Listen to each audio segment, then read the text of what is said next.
My name is Denise Eckert, and I'm the host of the Relaxation Lounge.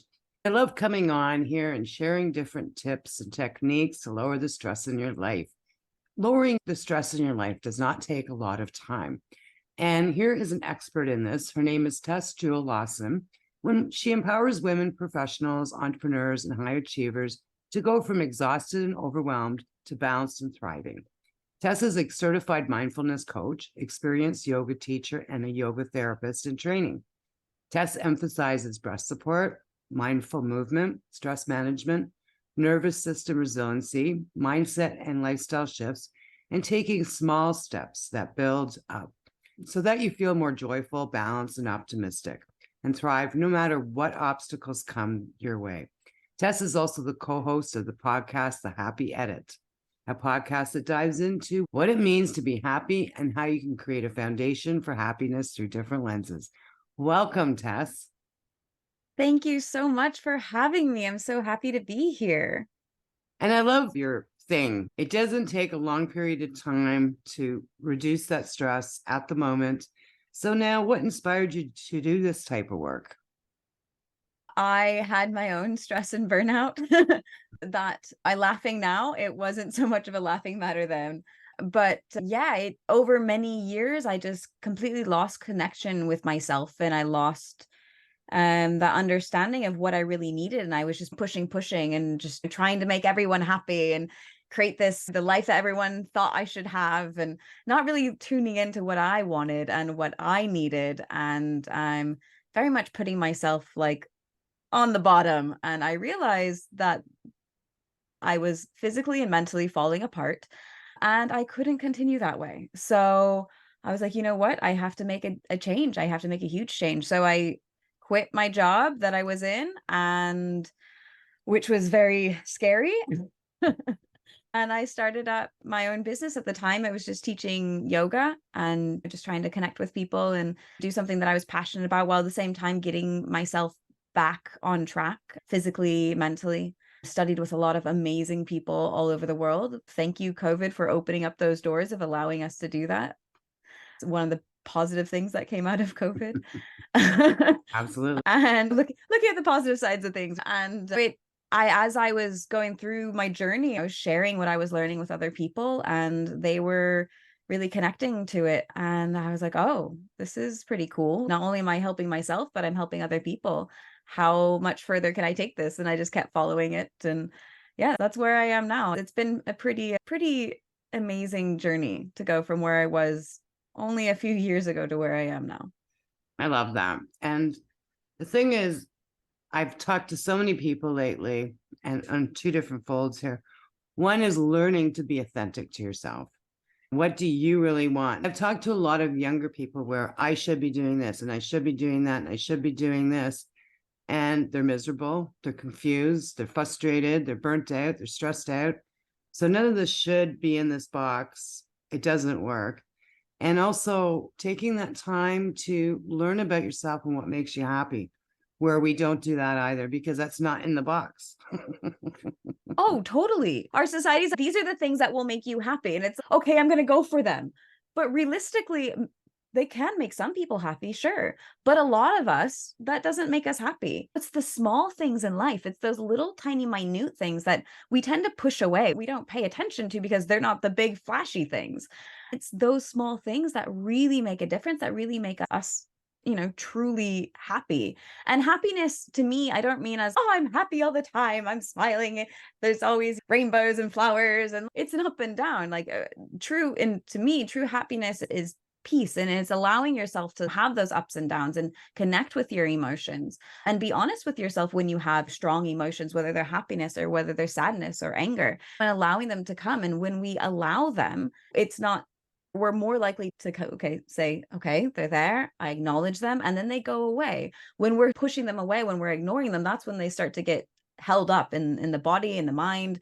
And that's when we cause the dis-ease in our body, which then can lead to disease, which is not what any of us want. And mental health is such an issue these days. I think it's coming out of COVID and the whole world shut down, and coming out of that and trying to find the new you or the new way. Everybody was very empathetic towards each other. Now people are really struggling. So it's a real mixed blend of different things going on. When I talk to people and it's you're feeling stressed out, or I don't have time, or you're in that rat race and that hamster wheel, I just try to get them to see the benefits of stepping back for a few moments on a daily basis and doing something for Totally. yourself. Someone that wants to start doing that, what are the steps that they can take? Since you're the expert. To me, everyone is different, right? So everyone has their own path. And this is what I found that works for me. It's what I found that works for other people I've worked with. But that doesn't necessarily mean that this is set in stone. I want to let that out there. That everyone has their own way of doing things. And that's important. It's an important part of this process because it's always about checking in with yourself and really asking yourself honestly, compassionately, what's coming up for me. And so one of the things that I do in my own practice on a daily basis is at the beginning of the day, ask myself, okay, how am I? How am I physically? Do I have any aches and pains? Am I stiff anywhere? Am I tired? Am I happy? Am I light? Am I like just going through the range? What's coming up? And once again, being honest with myself of what is coming up and allowing sometimes when we're really disconnected, we don't even have vocabulary for what we're feeling. And so just exploring those feelings over time and saying, okay, what is that coming from? How is that feeling? And then also looking in from an intellectual point of view, okay, mentally, how am I doing? Am I like really in my head? So me personally, anxiety is something I've really struggled with my entire life. So do I notice that I'm like caught in those thoughts and it's this vicious cycle of rumination that I'm struggling to get out of? Or am I able to focus? And so depending on where I'm at emotionally, intellectually, physically, then I will say, okay, what can I do to give back to myself? And so it's very much that tuning in but it's just like little tiny things, right? It's not, oh, I'm going to take a whole day off. Maybe that's what you need. But generally it's 10 minutes. 10 minutes can make a huge difference.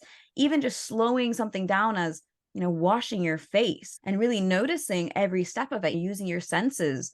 Okay, so what do I see? What do I see with the soap in my hands, sudsing up my hands? How does it feel against my skin? What can I smell as I'm just doing this? How does it feel to bring the water on my face?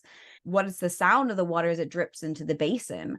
And so you're taking the whole way through of really connecting to yourself and really noticing. And this little by little helps you reconnect with you because it's having that honest connection with yourself, that honest relationship.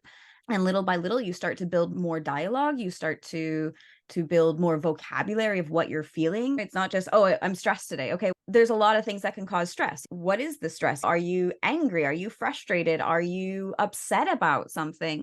Recently, I lost someone very dear to me. And so my body, of course, was in a huge stress mode, but it was because I was sad. I was absolutely riddled with grief.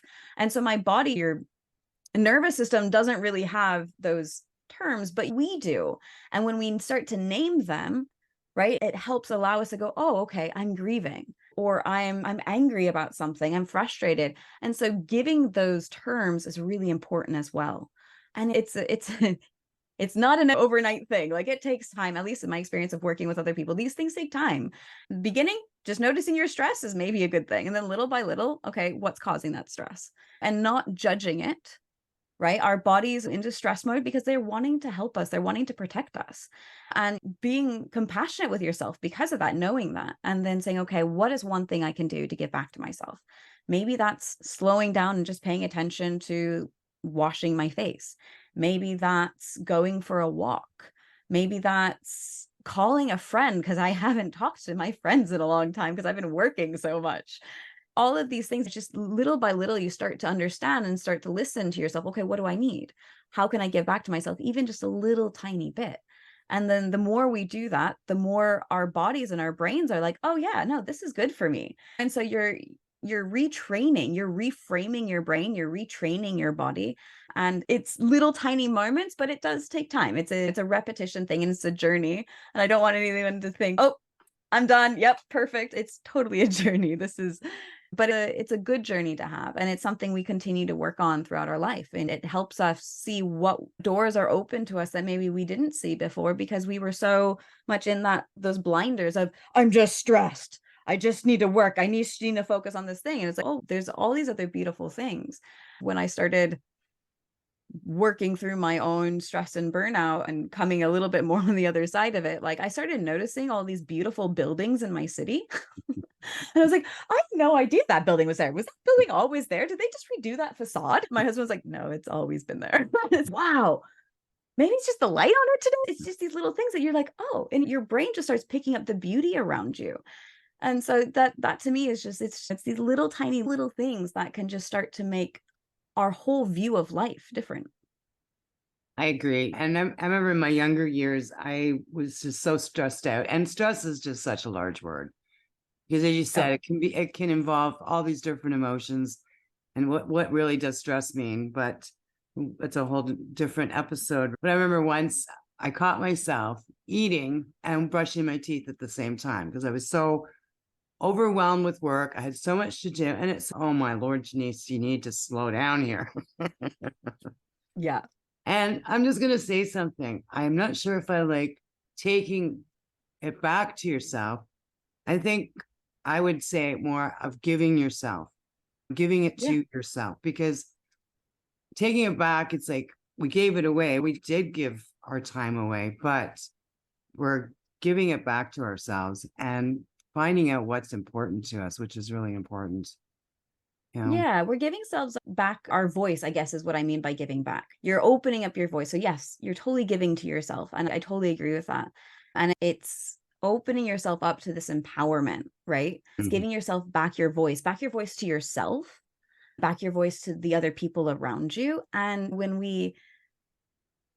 you made a comment earlier about the COVID, and at the beginning we were so much giving, and then it was like, oh, just pull everything in, and then there's a lot of that, right? Because when we're feeling scared, when we're tense, when we're anxious, and this is a cycle, then we start looking at the negative things, and we're looking at the negative things for ourselves. We're more in that frame of mind that everything is going to be difficult, everything's going to be hard. And the more we think of those negative things, the more we think things are going to be hard, the more we close in and we're not giving to other people.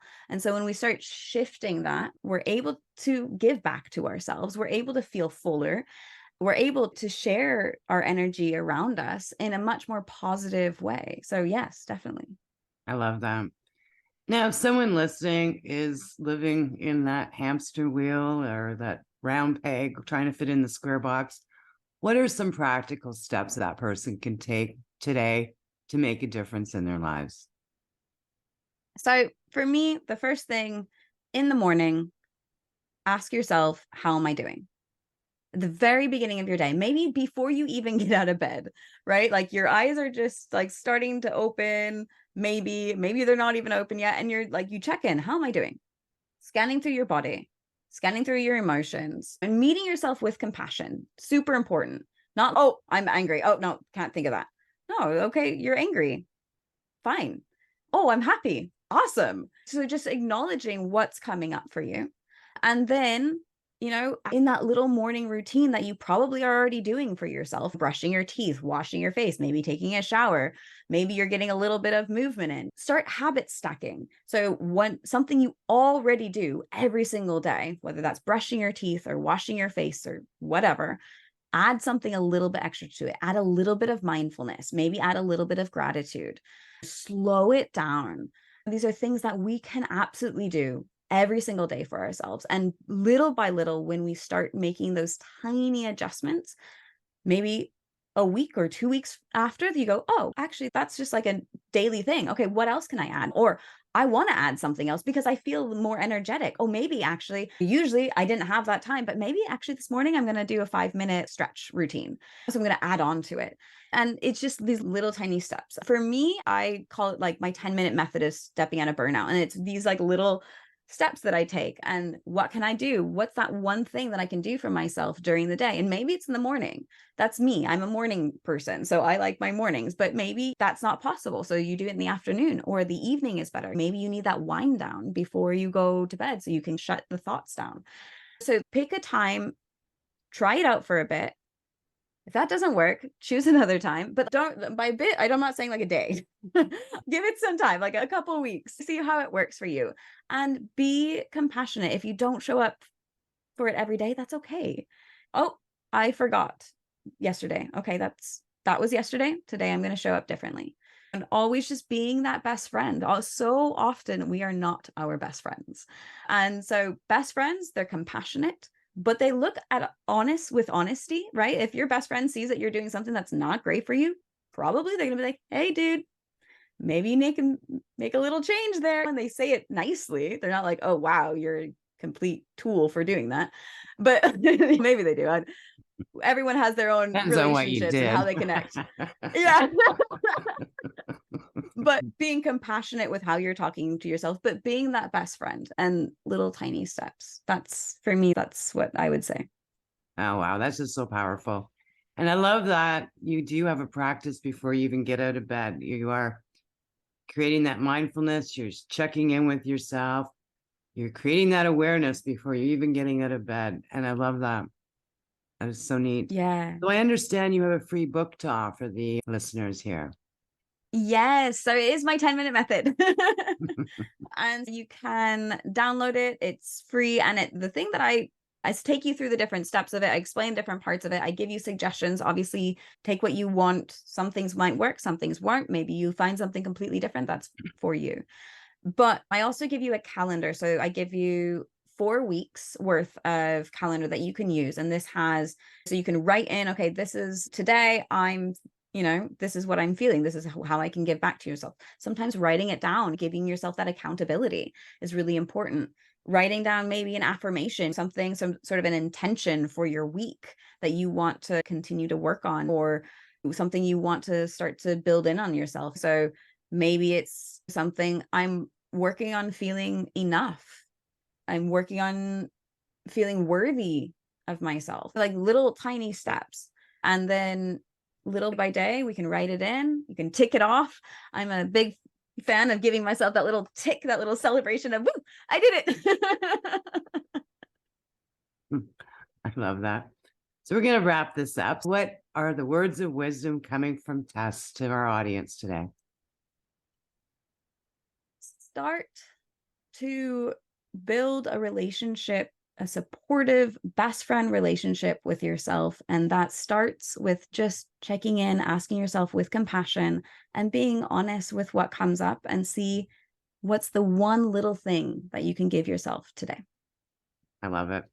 Thank you so much, Tess. And for whoever's watching, listening, wherever you're watching or listening, I will have Tess's links or social media. And if you have any questions, feel free to reach out and ask her questions. So thank you again, Yes. Tess. Amazing information. And yes, it doesn't take long to change from stress to joyful, balanced happiness. And it just takes a little bit of awareness. Yes, definitely. Thank you so much, Denise, for having me on. I've really enjoyed this.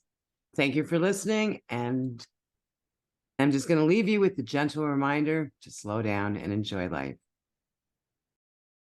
If you're looking for more ways to reduce the stress in your life, please visit www.therelaxationlounge.info.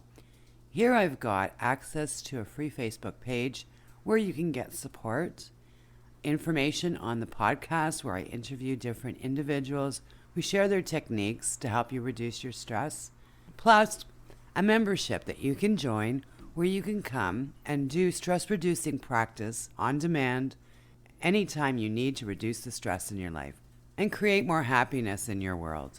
I'll see you in the lounge.